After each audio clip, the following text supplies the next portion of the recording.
로이드 존스와 함께하는 로마서 묵상 7월 9일 묵상을 시작하겠습니다. 오늘 로마서 묵상 제목은 나는 은혜 아래 있습니다 입니다. 오늘의 로마서 말씀을 읽겠습니다. 로마서 6장 14절입니다. 죄가 너희를 주장하지 못하리니 이는 너희가 법 아래 있지 아니하고 은혜 아래 있음이라. 아멘. 오늘의 로마서 강해 읽기입니다. 우리는 두 번째 왜냐하면 또는 이는을 살펴보아야겠습니다. 로마서에서 바울은 아주 강하고 확신 있는 어조로 죄가 그리스도인을 주장하지 못할 것이라고 선언합니다. 그리고 그 이유에 대해 왜냐하면 당신이 율법 아래 있지 않고 은혜 아래 있기 때문이다 라고 말하고 있습니다. 은혜가 어떻게 이런 일을 합니까? 은혜는 우리들 하나님과 우리 자신 사이에 새 언약을 소개해 줍니다. 그것은 옛 언약과 다릅니다. 그 차이는 무엇입니까? 먼저 하나님은 예수 그리스도 안에서 우리의 죄를 값없이 용서하여 주십니다. 너희 죄와 불의를 더 이상 기억하지 아니하고 영원히 지워버리겠다고 말씀하십니다. 세상 죄를 지고 가는 하나님의 어린 양이 그 모든 죄들을 도말하셨습니다. 그러나 그뿐 아닙니다. 옛 언약에서는 하나님은 백성들에게 율법이 기록된 후 돌판을 주셨습니다. 그러나 이제 새 언약 안에서는 내가 내 법을 그들의 마음에 둘 것이며 그들의 마음에 내 법을 기록할 것이라고 하였습니다. 그리스도인은 자기 밖에 있는 도덕률을 쳐다보는 사람이 아닙니다. 그는 자기 안에 있는 도덕률을 가지고 있습니다. 그들은 법이 그리스도인의 마음에 있으며 그의 존재의 가장 중요한 원리가 되는 그의 심정과 그 안에 그 법들이 기록되어 있습니다. 그 다음에 역시 하나님께서는 우리 안에 그 권능을 두십니다. 그래서 바울은 에베소 교인들을 위하여 기도하며 우리에게 베푸신 능력의 지극히 크심이 어떠한 것을 너희로 알게 하시기를 바랬던 것입니다. 아직도 그 이상입니다. 그 모든 국면에서 완전한 계획이 우리를 위하여 수행되었습니다. 에베소서를 읽으면 아버지께서 그리스도 안에서 하늘에 속한 모든 신령한 복을 우리에게 주셨다고 하는 말씀을 대하게 됩니다. 베드로 후서에서는 우리를 신성한 성품에 참여하는 자가 되게 하려 하셨다고 말하고 있습니다. 여러분은 그 이상 무엇을 바라십니까? 우리는 은혜 아래 있으며 이 모든 것들 때문에 죄가 우리를 주관하지 못할 것입니다. 아멘. 오늘의 로마서 해석입니다. 우리는 어제와 오늘 로마서 6장 14절을 묵상하고 있습니다. 어제 로마서 6장 14절을 묵상하면서 이 14절 말씀이 로마서 6장 1절과 2절에서 바울이 대적자들에게 했던 대답에 대한 최종적인 요약이자 결론이라고 말씀을 드렸습니다. 로마서 6장 1절과 2절에는 바울의 대적자들이 했던 질문에 대해서 바울 스스로 대답하고 있습니다. 그런즉 우리가 무슨 말을 하리요? 은혜를 더하게 하려고 죄에 거하겠느냐? 그럴 수 없느니라. 죄에 대하여 죽은 우리가 어찌 그 가운데 더 살리요? 바울의 대적자들과 복음을 비판하는 사람들은 죄가 더한 곳에 은혜가 넘쳤다는 그 바울의 말에 대해서 그러면 은혜를 더하게 하려면 죄를 더 많이 지을수록 은혜가 넘치지 않겠느냐 이렇게 비꼬면서 질문합니다. 이에 대해서 바울은 로마서 6장 2절에 그럴 수 없느니라. 죄에 대하여 죽은 우리가 어찌 그 가운데 더 살리요? 이렇게 대답합니다. 우리는 이미 죄와 죽었고 죄와 결별했기에 죄 속에서 거할 수가 없다는 것입니다. 그리고 우리가 죄에 대하여 죽은 그 과정을 예수님의 십자가의 사건과 연관하여 계속해서 설명합니다. 그리고 오늘 읽은 14절에 최종적으로 그 결론을 이렇게 이야기합니다. 죄가 너희를 주장하지 못하리니 이는 너희가 법 아래 있지 아니하고 은혜 아래 있음이라. 14절은 두 부분으로 나눈다고 말씀을 드렸습니다. 죄가 이제 더 이상 우리를 주장하지 못한다. 그리고 또 하나는 우리가 은혜 아래 있다. 그리스도인들이 죄 가운데 거하지 못하는 이유는 크게 두 가지입니다. 이제는 죄가 우리를 주장하지 못하기 때문입니다. 또 하나는 우리가 은혜 가운데 있기 때문이라는 것입니다. 여러분들은 은혜 가운데 있다는 것을 어떻게 받아들입니까? 우리는 흔히 은혜 가운데 있다, 은혜 많이 받는다, 이것을 우리에게 풍성한 무언가가 부어지는 하나에 머물러 있는 상태로 생각할 때가 많이 있습니다. 그런데 은혜는 단순히 그 상태에 내가 머물라고 하나님께서 부어주시는 것이 아닙니다. 은혜는 나를 붙들고 인도해 갑니다. 하나님의 뜻대로 나를 붙잡고 인도해 가는 것, 그것이 바로 은혜입니다. 은혜는 마치 강물과 같습니다. 나를 떠밀러서 하나님의 뜻에 순종하며 하나님 뜻대로 내가 흘러가도록 나를 인도합니다. 하나님의 손이 은혜로 비유될 수도 있습니다. 하나님께서 은혜라는 손을 통해서 나를 붙잡고 내 인생을 인도해서 하나님의 뜻대로 인도해 갑니다. 그러기에 은혜 가운데 있는 사람, 은혜의 영역 가운데 있는 사람은 죄와 반대 방향으로 흘러갈 수밖에 없습니다. 이것이 하나님의 섭리고 하나님의 계획이죠.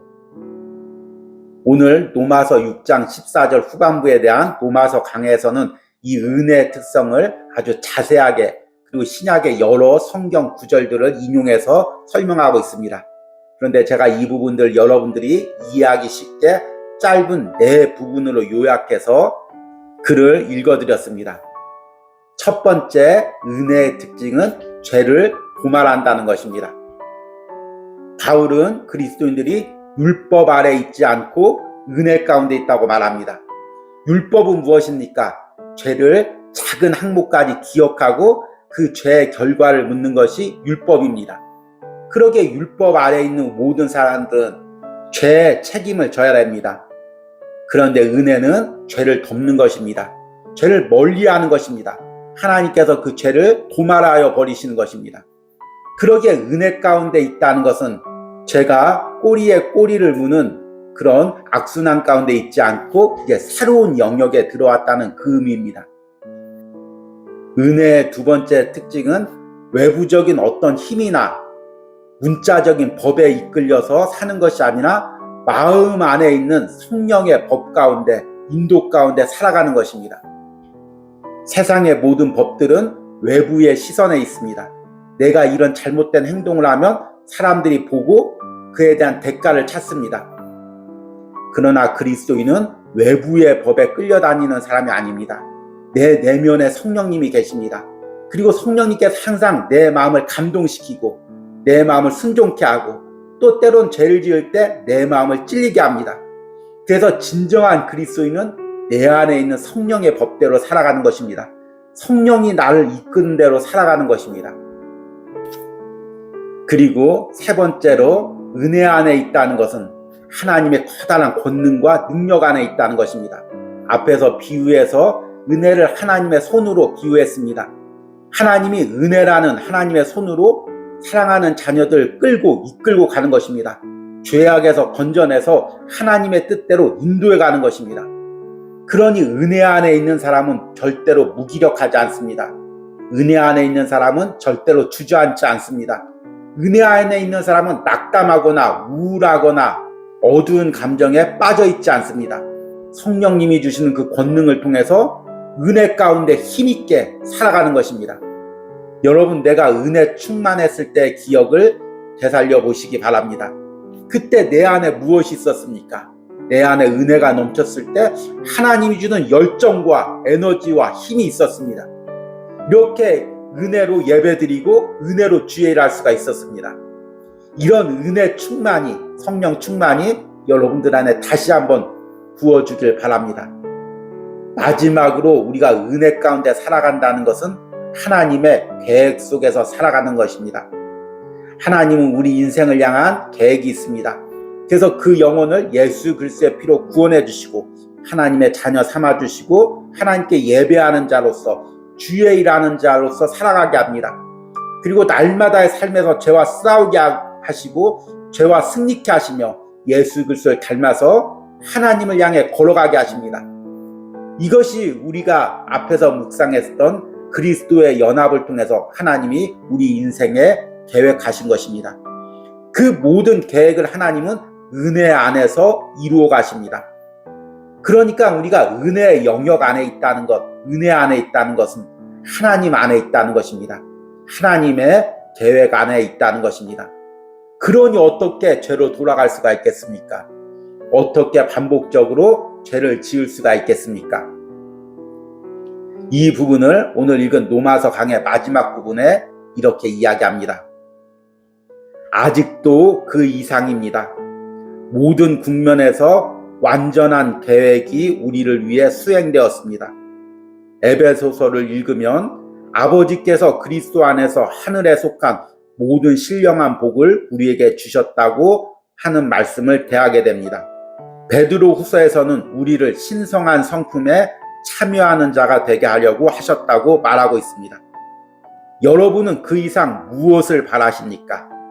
우리는 은혜 안에 있으며 이 모든 것들 때문에 죄가 우리를 주관하지 못할 것입니다. 여러분, 왜 그리스도인들이 다시 죄를 지을 수 없는지, 죄 가운데 돌아갈 수 없는지, 죄를 반복적으로 지을 수 없는지에 대해서 여러분이 충분히 이해가 되셨습니까? 은혜 안에 있는 사람은 결코 쉽게 죄를 지을 수가 없습니다. 많은 사람들이 이렇게 생각합니다. 내가 예수님을 믿으면 예수님께서 십자가에서 내 과거의 죄, 현재의 죄, 미래의 죄를 다 용서해 주셨다. 그러니까 내가 과거에 아무리 많은 죄를 져도 현재에 내가 어떤 죄를 져도 앞으로 어떤 죄를 져도 나의 구원에는 이상이 없다. 이런 말을 듣고 감격하고 은혜 속으로 들어가기보다 오히려 신앙이 나태해질 때가 있습니다. 아, 이제 죄 어느 정도 져도 이건 별로 내 삶에 상관없네. 이렇게 생각할 때가 있습니다. 그런데 이렇게 생각하는 것 자체가 우리가 은혜가 무엇인지, 내가 은혜 안에 있다는 것이 무엇인지를 이해하지 못한 것입니다. 은혜 안에 있다는 건 무엇입니까? 예수 그리스도의 보혈의 은혜가 내 삶을 적시는 것입니다. 내 삶을 인도해 가는 것입니다. 내 삶을 끌어가는 것입니다. 내 죄된 자아가 원하는 세상적인 방향이 아니라, 죄 짓는 방향이 아니라 십자가의 보혈의 은혜가 하나님의 방향으로, 하나님의 계획으로, 성령님의 뜻으로 나를 인도해 가는 것입니다. 그것이 은혜 안에 있다는 의미이고, 그래서 은혜 안에 있는 사람은 절대로 죄를 만만하게 대하지 않습니다. 작은 죄에도 가슴 아파할 수밖에 없습니다. 왜냐하면 내 안에 성령님이 나를 이끌고 가는데, 내가 그것과 거슬릴 때마다 성령의 탄식과 꾸지람을 내 심령 속에서 느끼는 것입니다. 외부에서 누가 뭐라고 해서가 아니라 내 심령 속에서 그것을 느끼는 것입니다. 그리고 통회하고 자복하고 다시금 하나님께 향하여 걸어갑니다. 이것이 은혜 안에 있는 사람들입니다. 그리고 그렇게 걸어갈 수 있는 힘을 날마다 은혜로 우리에게 부어줍니다. 여러분, 오늘 로마서 묵상을 하며 다시 한번 내가 은혜 안에 있음을 깨달으시기 바랍니다. 그리고 그 은혜가 내 안에서 역사하는 대로, 감동하는 대로 순종하며 따라가시기 바랍니다. 그 은혜가 나를 인도하는 그 방향으로 내가 걸어가시길 바랍니다. 은혜의 반대 방향, 은혜와 거슬리는 방향, 은혜의 영역 밖에 있는 행동이나 말이나 생각들을 우리가 다 떨쳐버리고 은혜 속에 깊숙이 잠기기를 소망합니다. 오늘의 적용과 기도입니다. 내가 은혜 안에 있다는 것이 어떤 의미입니까? 내가 이제 은혜 안에 있는 그리스도인으로서 더욱 죄를 멀리하고 하나님의 능력으로 살아가기를 기도하시기 바랍니다. 우리 함께 기도하겠습니다. 죄가 너희를 주장하지 못하리니 이는 너희가 법 아래에 있지 아니하고 은혜 아래 있음이라. 주님 감사합니다. 나를 예수 그리스도의 피로 구원해 주시고 은혜의 영역으로 나를 인도해 주시고 은혜 가운데 살아가게 해주심을 감사합니다. 날마다 내 안에 계신 성령님께서 은혜로 내게 감동을 주심을 감사합니다.